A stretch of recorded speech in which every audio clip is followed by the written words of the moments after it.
Radhe Krishna. Welcome to Shyam दीवानी जी। दोस्तों, आज की वीडियो है आंवला नवमी की कि आंवला नवमी पे कैसे पूजा करें घर में ही और किस तरीके से क्या क्या सामग्री चाहिए, वो सारी चीज़ें बताऊंगी आप लोगों को। लेकिन चैनल को जो लोग नए आए प्लीज़ सब्सक्राइब कर देना, और जिन्होंने किया उनके लिए बहुत बहुत धन्यवाद।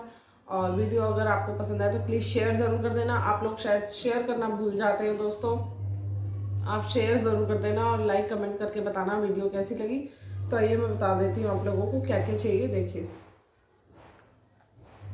तो यहाँ चाहिए, देखिए हमें कच्चा दूध और ये रोली, अक्षत, कुछ खुले सिक्के हमें चाहिए, पीला चंदन, कलावा और एक दिया और एक माचिस जो जलाने के लिए, और ये है कुछ फल, ये पताशे हैं, ये गुड़ है, और दोस्तों यहाँ पे ये फूल लिए हमने, और ये एक धूपबत्ती ले ली है, ये है कपूर, और एक पानी का ये लोटा ले लिया हमने, इसको भर लिया। अब मैं आप लोगों को विधि बताती हूँ कि आपको कैसे पूजा करनी है। देखिए, पहले हम चढ़ाएंगे थोड़ा सा कच्चा दूध आंवले की जड़ में, ये देखिए इस तरीके से, और फिर चढ़ाएंगे हम थोड़ा सा पानी।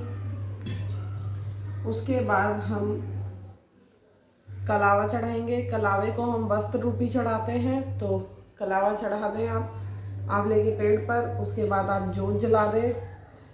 ये जोत है, अभी मैं आपको जोत जलाकर नहीं दिखाऊंगी, लेकिन मैं आप लोगों को बता रही हूँ क्योंकि मैं पूजा अभी नहीं कर रही, मैं कल करूँगी। कि आप लोगों को ये पता ही होगा 23 नवंबर को आंवला नवमी है हमारी, तो मैं आपको बता देती हूँ। अच्छा हाँ, एक चीज़ का आप ध्यान रखें कि जब आप टीका लगाएं आंवले के पेड़ पे, तो या तो 8 लगाएं या फिर 108 लगाएं। तो दोस्तों, ये हमने 8 टीका लगा दिया है रोली का, और 8 लगा दिए हमने ये पीले चंदन का। तो दोस्तों, ऐसे ही आप भी करें। अगर आप 108 लगा रहे हैं तो आप, एक तरीका और है, ये 5 उंगलियों को कर लें ऐसे, और ऐसे करके लगाते जाएं 108। और दोस्तों, अब हम चढ़ा देंगे अक्षत, और गमले पे भी लगा दें 8-8 टीका। ये ध्यान रखें आप, 8 रोली से, 8 हल्दी से, इस तरीके से लगा दें। और अब हम चढ़ाएंगे यहाँ पर फल, ये कुछ फल चढ़ा दिए हमने, और दक्षिणा चढ़ा देंगे हम।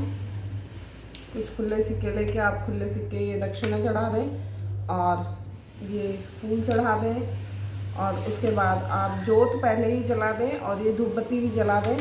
और अब ये पताशे और गुड़ से, अगर आपके पास दोनों चीज़ नहीं है तो कोई दिक्कत नहीं है, आप एक चीज़ भी ले सकते हैं। गुड़ या पताशे से, किसी भी चीज़ से आप आंवले की जड़ में भोग लगा दें। और ये मैं पताशे से भी लगा देती हूँ। तो देखिए, आपको ऐसे भोग लगाना है, और आप एक कपड़ा ले लें, कपड़े को रख के उस पर 11 रुपये रख के वो साइड पे रख सकते हैं उसको। फिर जब आपकी पूजा पूरी हो जाए तो आप एक ब्रह्माणी को, यानी मतलब कि पंडितानी हो कोई, या जिसको भी आप पथवारी का दान देते हैं, आप उसको दान कर दें वो, और जोत वगैरह जला के आप आंवला की आरती कर लें। अब दोस्तों, मैं आप लोगों को ये बताऊंगी कि आंवला नवमी क्यों मनाई जाती है। तो आप मेरी बात को ज़रा ध्यान से सुनिएगा कि आंवला नवमी क्यों मनाई जाती है। दोस्तों, एक चीज़ का ध्यान और रखें, इस दिन माँ लक्ष्मी की भी पूजा की जाती है। तो आप माँ लक्ष्मी का भी आँख बंद करके भी आप माँ लक्ष्मी को याद कर सकते हैं। और अगर आपके पास माँ लक्ष्मी या विष्णु जी की कोई प्रतिमा है तो आप वो भी रख सकते हैं, नहीं तो आप अपने लड्डू गोपाल जी को वहाँ पर बिठा सकते हैं। अगर आपके पास माँ लक्ष्मी का या विष्णु जी का कोई फोटो या कोई भी कुछ नहीं है तो कोई दिक्कत नहीं है, आप लड्डू गोपू को बिठा लीजिए वहाँ पर, और तब पूजा कर लीजिए। और देखिए दोस्तों, माँ लक्ष्मी की पूजा जरूर की जाती है इसमें। और हमारा जो पद्म पुराण के अनुसार ये जो पवित्र फल भगवान श्री विष्णु को प्रसन्न करने वाला है, तो शुभ माना गया है। और दोस्तों, ये जो फल है आंवले का, इस फल को खाने मात्र से ही मनुष्य के जो सब पाप होते हैं वो मुक्त हो जाते हैं, शरीर से हमारे जो रोग होते हैं वो दूर हो जाते हैं। और दोस्तों, आंवला खाने से हमारी आयु भी बढ़ती है। जैसे कि आप लोगों को ये पता है कि हम लोग नॉर्मली भी आंवले का मुरब्बा या वगैरह या चार वगैरह खाते हैं।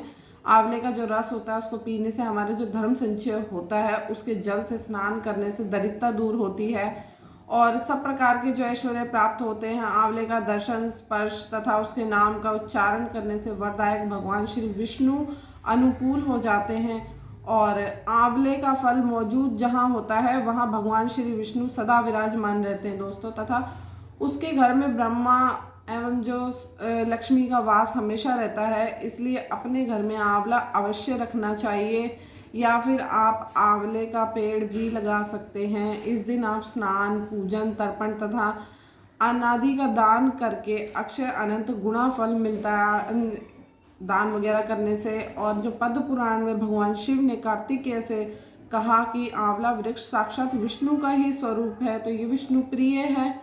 जो आंवले का पेड़ होता है, आंवला होता है, वो हमारे भगवान विष्णु को बहुत प्रिय होता है, इसलिए उनको आंवला चढ़ता है। इसके स्मरण मात्र से ही गोदान के बराबर हमें, गोदान मतलब कि गौ का दान के बराबर हमें फल मिल जाता है। तो दोस्तों एक चीज़ और बताऊं मैं आप लोगों को कि इस दिन अगर आपके पास आंवले का पेड़ नहीं है तो कोई दिक्कत नहीं है, आपके आसपास कोई आंवले का पेड़ है तो आप वहाँ जाके पूजा कर ले। नहीं हो सकता वो भी तो आप एक टहनी ले आए अपने घर में और उसको आप किसी गमले में लगा के आप उसकी पूजा कर सकते हैं। आपको फिर जब पूजा हो जाए तो 8 परिक्रमा या फिर 108 परिक्रमा लगानी है आंवले के पेड़ की, ये ध्यान रखें। और 108 ही टीके लगेंगे रोली के, चंदन के। और अगर 108 नहीं लगाने तो 8 लगा सकते हैं आप, ऐसी कोई दिक्कत नहीं है। तो 108 लगाने वाले ऐसे करके पूरी उंगलियों को कर ले जैसे मैंने आप लोगों को बताया। और हाँ, इस दिन एक चीज़ का ध्यान और रखें कि आप सब परिवार वाले आंवले के पेड़ के नीचे ज़रूर बैठकर खाना खाएं। अगर खाना खाना संभव नहीं है तो कोई दिक्कत नहीं है, तो आंवले के पेड़ के नीचे आप बैठ करके एक पताशा या कुछ भी मिठाई खा सकते हैं। थोड़ा सा मुंह अपना जूठा ज़रूर कर ले। इससे क्या होगा कि आपका जो शरीर है वो निरोगी बनेगा। तो आप ज़रूर बैठ के खाएं और अपने परिवार को भी ज़रूर कहें कि खाने के लिए। अगर देखिए, अगर पेड़ आपके घर में छोटा है तो कोई दिक्कत नहीं है, आप इसको किसी टेबल वगैरह पे रख सकते हैं, वहाँ पर रखकर वहाँ बैठकर खा सकते हैं, तो पेड़ की थोड़ी सी ऊंचाई बढ़ जाएगी। और हाँ, जिन लोगों के पास पेड़ नहीं है वो एक आंवला मतलब मार्केट से आंवला लाए और आंवले 1 या 2 आंवला किसी गमले में रखकर उसकी भी पूजा कर सकते हैं। इस दिन हमें आंवला नहीं चढ़ाना है, ये ध्यान रखें। आंवला हमारा चढ़ेगा एकादशी से। जो पथवारी में आंवला चढ़ता है वो चढ़ता है एकादशी से लगातार 5 दिन। उसकी वीडियो भी आप लोगों को मैं दे दूंगी, लेकिन उससे पहले इस वीडियो को वॉच करिएगा और इसकी सारी सामग्रियों को, इसकी पूजन को अच्छे से समझिएगा और इसकी जो कथा है वो भी पढ़ लीजिएगा वहीं बैठकर। तो दोस्तों, आंवला नवमी की एक छोटी सी कथा है, वो भी मैं आप लोगों को सुना देती हूँ। देखिए, कथा के अनुसार एक बार माता लक्ष्मी पृथ्वी लोक पर भ्रमण करने आई। पृथ्वी पर आने के पश्चात माँ लक्ष्मी को श्री हरि, विष्णु और शिव जी की पूजा एक साथ करने की इच्छा हुई। तब उन्हें स्मरण हुआ, यानी कि उन्हें याद हुआ कि नारायण की प्रिय तुलसी और भगवान शिव के स्वरूप बैल के गुण आंवले के वृक्ष में होते हैं।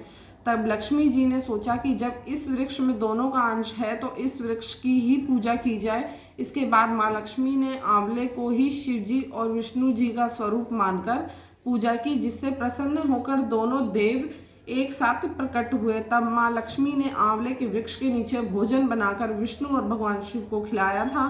कहा ऐसा भी जाता है कि इसी कारण आज भी कार्तिक शुक्ल नवमी के दिन आंवला के पेड़ की पूजा का प्रावधान है। तो इसीलिए दोस्तों ये आंवले की पूजा की जाती है। अगर आप लोगों को कोई चीज़ समझ नहीं आई हो, कुछ नहीं आया, तो आप मुझसे पूछ सकते हैं, कमेंट कर सकते हैं कमेंट बॉक्स में।